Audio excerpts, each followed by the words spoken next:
Hi everyone, Happy New Year and welcome back to Huddle. In episode 5 of Huddle, we are today going to discuss an article which you wrote, Sander, 2nd of January, which is available on X and LinkedIn, with the headline, "Money will not become physical again as the world continues to digitize." And first of all, why did you write that article? So it's been some slower days during Christmas, and I used that opportunity to look back to 2025 and also look into 2026, what I think is going to be the major themes. I published it because I think it's important for our followers to also get a little bit insights on how we think. And I think a lot of the things discussed in this article is going to impact how we do things in 2026. Yeah. And I think one of the first topics you discussed in the article was that 2025 was a year where we saw strong fundamental developments in Bitcoin and the Bitcoin industry, but the sentiment was weak, especially in Q4 at the end of the year. I think what is worth using some time on is that 2025 was actually a really good year if we look at the adoption of Bitcoin. We saw some of the big banks are starting to adopt and are actively communicating that they will issue different Bitcoin products. We have seen improved regulatory clarity, and we have actually had a year where Bitcoin has moved, or some Bitcoin has moved from being a non-regulatory asset to actually have that asset inside the regulatory environment as a Bitcoin Treasury Company is, which I think is really good for traditional finance, because that's the world they are used to operate in. And what's your thoughts on 2025? And for me, looking back to 2025, it was an incredible year on the fundamental level. We saw all the major banks are, first of all, they're publicly speaking about it, they're issuing products, and we saw so much clarity in this industry, and especially from traditional finance. And for me, this is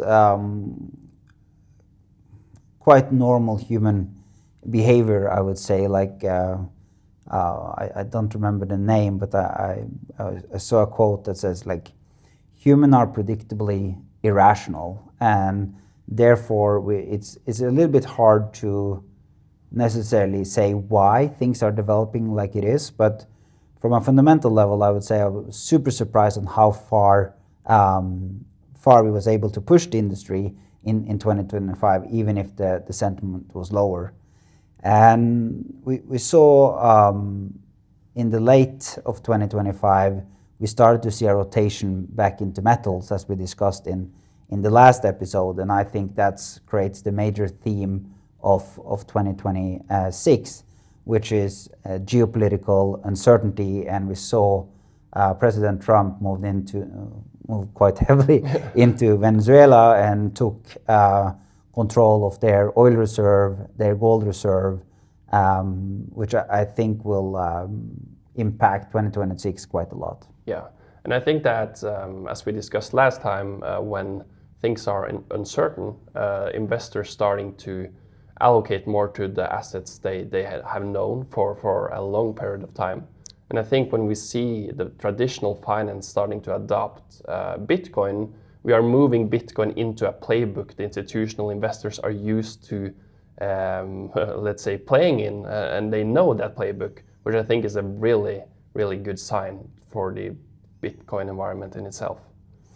Yeah, for sure. Fiat allocators, they will allocate to what they are familiar with, especially in the right structures within their own mandates. And I think 2025 prepared us for that. And I think I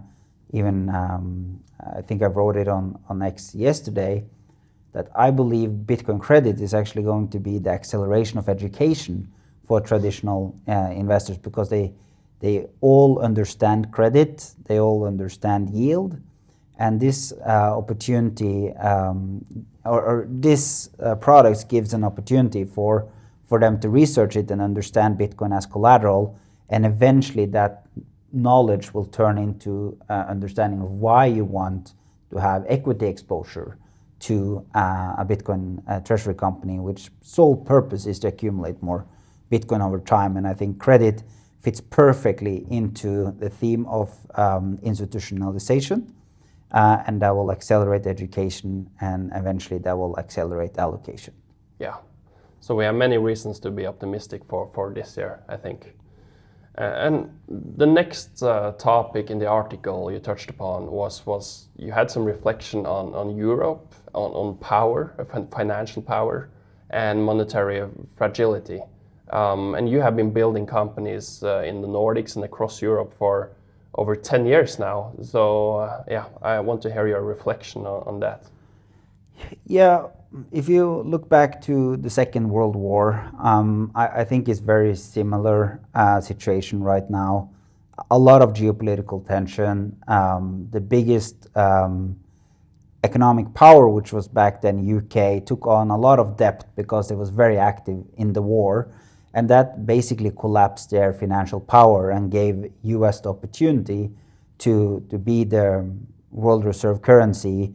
And especially after 1971, where they removed the gold standard and have the power to remove the gold standard, they was able to print money, and they was able to basically use that to accelerate growth. And that's in many ways why we have this modern society. I think with any centralized power, if they take on too much debt and too much responsibilities, like geopolitical issues, they have a tendency to fail. And I think US has a risk of failing now because of the accelerated debt, but also more importantly, how other central banks are allocating their capital. We see a clear trend that like foreign central banks are allocating more to gold than they're doing to treasury bills at the moment, which for me shows that US has accelerated debt issue, and on top of that, they have lost trust in the global financial system. So looking back to Europe, Europe has a history of industrial and financial leadership. But it seems that we have been a little bit lazy over the last, I would say, decades, and therefore innovation hasn't like accelerated. But wealth has accelerated. So we have a very high standard of living. It's a huge incentive in the society to keep that high standard of living. And that's where my conclusion is, where Bitcoin is basically an asset Europe needs to adapt, because this is a way for Europe to be part of the global productivity growth from a monetary system basis. So yeah, I think my conclusion here was that Europe are not very much affected these days from a geopolitical situation. We try to help, but it's basically US and China mainly that are doing these things, and which is actually an opportunity for Europe to understand how they should position themselves to win here, because that's very, very important in my opinion. So my conclusion again is Europe needs Bitcoin, and we need to rebuild ourselves on something that are real and can grow over time. Yeah, and then a point I think was very interesting in the article was that Bitcoin is a monetary technology, and I think that's sometimes miscommunicated or undercommunicated, that Bitcoin isn't just a speculative coin, a speculative digital asset, but it is actually hard code which has programmed some monetary, what should I say, monetary rules. Yeah, rules. We now have, for the first time maybe since the gold standard, we now have a monetary technology that will actually work. and it's just better. It's like it's way better than gold, because first of all, Bitcoin is a monetary technology that everyone has equal access to, and you don't need any centralized entity to store it.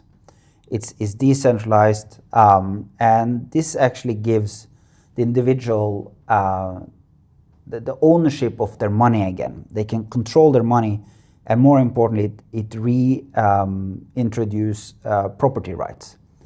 In theory, if you have stored your Bitcoin in the right way, no one can seize it. And that gives incredible freedom and power back to the individual. And in a geopolitical tension, that's something people want. And I think everyone that has lived in Europe have seen how bureaucracy eventually only benefit the centralized entity on top, rather than giving back to the people. And this actually end up being bureaucratic, very bloated, centralized systems that are basically working for their own career rather than the individuals in the society. So Bitcoin as a monetary technology is geopolitical neutral, is backed by code, it's backed by energy, it's fixed in supply, it's transparent, and it's freely transferable without any centralized permission. And I think that's incredibly important in a geopolitical tension where we have lost or losing more and more trust in the US government. And I just don't see gold being that alternative. And I think actually it's a very appealing selling point for Bitcoin is that it's maybe the first time we actually, it makes it easy for you to control your own money in that sense. Let's say you want to move to another country or you have to move for let's say your country is in war or any other reason. It's not so easy if someone has tried to go to your bank and say, I want to take out all my money and move it. It's not there. It's not there. And if it's there, or let's say you have it in your bank account and you will transfer it to another country, it comes with a lot of costs, comes with a lot of questions from the bank, and it isn't easy at all. So I think. And in a crisis, it's also incredibly slow. For me, this is where education on Bitcoin will be accelerated, because in the traditional financial system, it's built for peace. It's built for very, very good times. No one was really afraid. Most people thought like war was highly unlikely. So now people have to realize that, okay, maybe I have to think a little bit different. And this is where I would say Bitcoin is going to do for money like social media did for information and personal brand. If you look like 10, 15 years ago, I think it's now 22 years ago since LinkedIn started. So we have like 20 years of social media. And in the beginning, it was a few people that used this technology. They shared everything about their life, and some criticized them for sharing too much. But now we see like social media gave equal access to information. We now see that centralized media companies, they are using social media to gather information. We now, when we have, and we saw that with President Trump when he went into Venezuela, in the picture he had the X feed live up behind them. So the war room is not like a big table where people sit together. It's actually now looking into how does social media react. So social media has given us access to information in an incredible speed, but it's also been one of the most important tools to be your true self, or at least you have the opportunity to be and form an identity and take, I would say, ownership of your own brand. Bitcoin will do the exact same with money, because the younger generation now, they don't care about where you live. They don't have any like centralized systems around them. They like digital distribution. They like to be free. They like to move around. and Bitcoin is the money for that lifestyle and that digitalized world. And yeah, I think the people that controls finance today is 20 years, 40 years above our age, 56 years old, that have been in finance for their whole career. And I think for them, they don't maybe see the need for a digital money, but for the generation that grows up now, they are never seen physical money. If you say to them that, even people 10 years younger than us, that we had to carry some coins to the store to buy some candy on Saturdays, they wouldn't believe us, because all they know is that you pay with your phone or your watch. You don't pay with money. They don't know what money is. And I think if I'm telling my little brother, which is 10 years younger than me, that when you start to work, if you are to make some international transfers, let's say he ends up in finance, it will probably take you 4 days to transfer money from Norway or Switzerland to the United States. If it costs you to do international transfers, they would just look dumb at me and ask, why is it like that? It doesn't need to be like that, because the monetary system we have isn't really, it doesn't fit in the digital world we are living in, which I think is, but now we have the technology with Bitcoin. Yeah, and most of them don't even use cards. No. Like we use credit cards. They don't have a wallet. Correct, they don't have a wallet, a physical wallet. Yeah. They just double click on their iPhone and tap it, and that's it. Like they're so used to having everything in their phone that even a physical credit card is for some of the younger generation. Like, why do I need that? Yeah. So I think for Bitcoin to work as a broadly monetary accepted technology, it just have to prove that it can't be broken or hacked, or it has to have some track record, which we now begin to have, because it has worked for some years now. 17 years, and it's worked perfectly. And I think that's one of the strengths we see. It's very early still, but it has proven itself as a great store of value.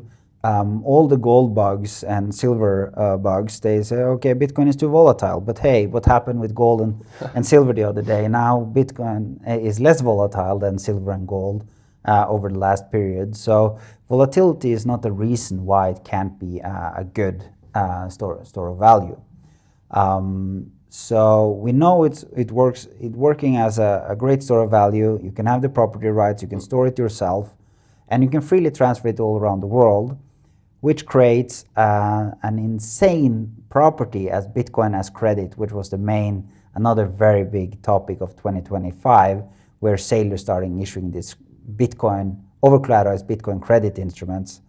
And we will see. I think that's a major trend in 2026. Yeah, and I think the trend will accelerate as we start to see the old generation going to retirement, and our age and the younger starting to come into to finance. I think it will just accelerate a lot. Yeah, for sure.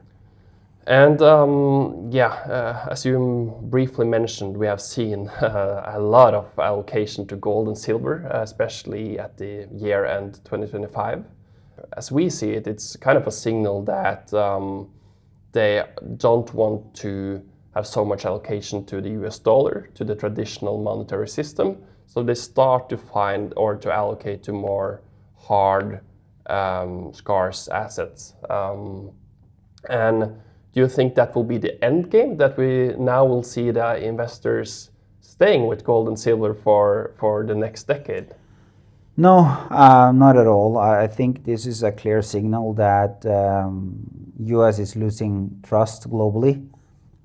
Silver is also a critical industrial asset, so China decided to put restriction on export.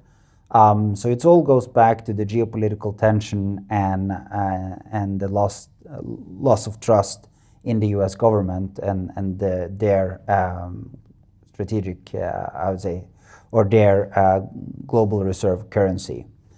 So I think that I know that most of the people with the biggest mandates of conservative asset allocation these days are not young. So they naturally put a premium to what has an history and a track record. And both gold and silver has been flat for a long period of time. But now with more risk in the society, they put a premium to it. I just don't see that a fully digitalized world wants to go back to gold and silver, where we're now living in a society with digital distribution, digital collaboration, digital capital formation, and most of the world starts digital these days and then goes to physical. And I think that is true also for money and assets. And AI and robotics will accelerate this trend. So I don't think physical metals can meet the future requirements at scale. Interesting. And could you see that in the future, let's say the fiat system or the US dollar is rather backed by Bitcoin, so Bitcoin isn't maybe used for payment in itself, but we have some hard, scarce assets like Bitcoin, which is digital backing the fiat system. Yeah, I think we can learn from history that it was a better system for everyone when the financial system was built on gold. I mean, we have been incredibly rich by money printing, but if you see the wealth gap in the world right now, it's highly skewed towards those that have access to the money printer or people that allocate capital from that perspective. So I think when people start to studying history and seeing, okay, it was significantly better when we were building the monetary system on a scarce asset that everyone could own, and it was in many ways decentralized. And gold was that for many years. It was just that it ended up being a centralized thing, and eventually it was so centralized that it was possible to seize and remove the whole gold standard. I believe that in the future, and we already see the tendencies towards it, that we will start to build financial products on top of Bitcoin, and we'll build the financial markets on top of Bitcoin.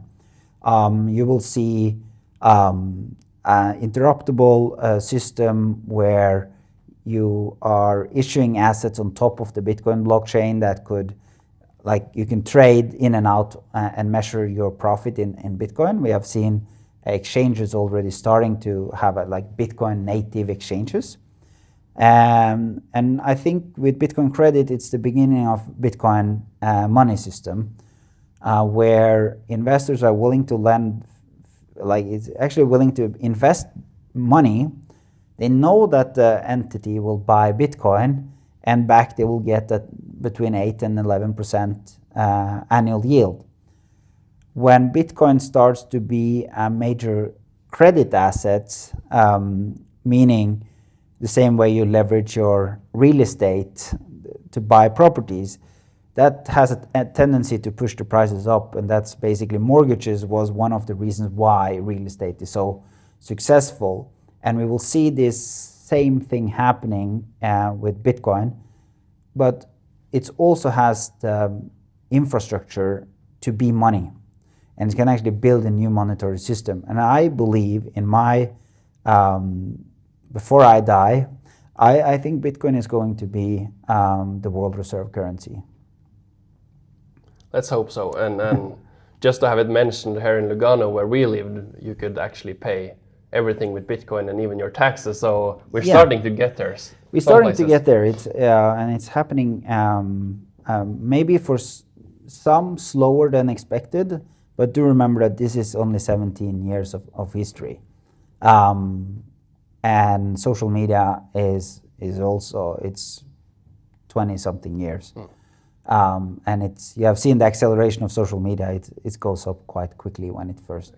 I think all new development is kind of first boring and slow, and then it's very sudden and quick. So yeah, you have to go from like the early innovators to the mainstream adoption, and I think we start to, Bitcoin is behaving a little bit differently because it's actually from a technological perspective, it's a little bit boring, it's a little bit slow. So it's the young generation hasn't like fell in love with it yet. We're actually seeing more application in traditional finance, even if like the Lightning Network for payments, it's starting to pick up, but it's still very, very, very early. But it has incredibly potential, and I'm quite bullish. Yeah, I am as well. And let's go back to our role, to the Bitcoin Treasury Companies' role in this environment and in Bitcoin. And I think, as we touched upon earlier in the episode, I think what I see is very positive for Bitcoin is that you put Bitcoin into a playbook and into a regulatory environment which the institutional investors know. And I think that's where the Bitcoin treasuries comes in, because we can speak to the traditional investors. We know their language. They know which playbook we have to play with. And we can give them access to Bitcoin through different type of financial instruments, which I think is really interesting for the next year. Yeah, I think it's very easy, coming from a Bitcoin perspective, to underestimate how the fiat world is thinking. We are quite confident that the only thing that are better than Bitcoin is more Bitcoin, or short euro, long Bitcoin. I think that's all true, but it's not. I would say it's not belief system that the fiat allocators care about. They care about structures. They care about opportunities. They care about structures they are familiar with. And therefore, I think Bitcoin Treasury Companies, they actually translate the OG and like the Bitcoin native language, package it for the fiat allocators, so they can understand how that fits into their portfolio allocation. I think we'll see very few financial institutions that will be 100% allocated to Bitcoin. It's just unrealistic, and it's quite dangerous for your job. You lose your job if that trades fail. And most people are incentivized by keeping their job. And then, of course, you have some that have a high belief and willing to go more all in. But the most important thing is to understand the fiat native capital and how they want to allocate and structure Bitcoin into their portfolios. And Bitcoin Treasury Companies will do that. Yeah. And I think last year we saw a lot of Bitcoin native capital coming into the Bitcoin Treasury Companies. And also, of course, some traditional finance investors. But I think that will be an accelerator for this year, that we see more of the traditional finance players coming into and want to allocate to Bitcoin through a regulatory environment they know. And I think that will be a huge thing in 2026. Yeah, I think 2025, it was a lot of expectation that Bitcoin is going up, and a lot of the capital had this narrative behind it that Bitcoin going up forever. And we need that capital, and it was critical to build this industry. What we now see with more credit-focused products, now fiat capital will come to the industry and they will start looking into, okay, what is Bitcoin? How does it behave as collateral, and how over-collateralized is it? And how sure am I that I will get my yield? They will not care about the Bitcoin price. They will care about the yield, which I think is the best education for understanding Bitcoin, because at one point they will understand why people are willing to give them a significant higher yield for them to buy Bitcoin compared to the other credit instruments in the market. And that will also accelerate fiat allocation to Bitcoin credit, but most of them will better understand the equity as well. Yeah. So I think based on your article and the thoughts you have had time to do during the Christmas days, what's your view on how this will shape an H100 strategy for the next year? Yeah, so we funded this with a very long-term Bitcoin native perspective. We had worked close to 3 years with other Bitcoin-related investment strategies. We had talked to family offices for a very long period of time.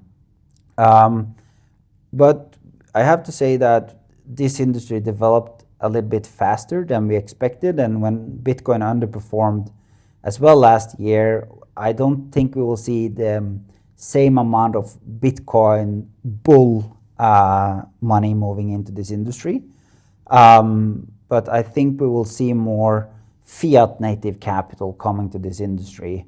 One, because Bitcoin has a very interesting return profile with pretty good track record. We ended last year with a red year, so basically broke a little bit of this 4-year cycle mentality.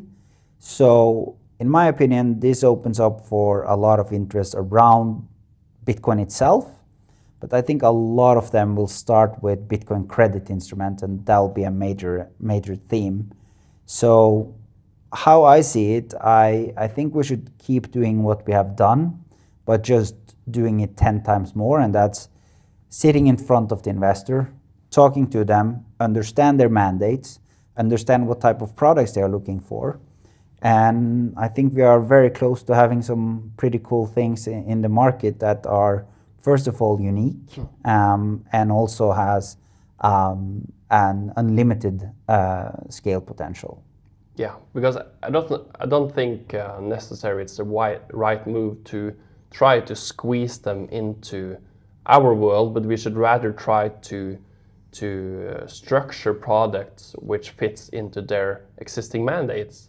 And as we know, the money printer isn't stopping, so that's a good thing for us. At least there is enough fiat money out there to allocate to these companies. So, and they need to find solutions. Bitcoin fix capital allocation. I think Bitcoin fits into any financial portfolios out there. They just need to figuring out what Bitcoin is, and then understand like what type of products do I need.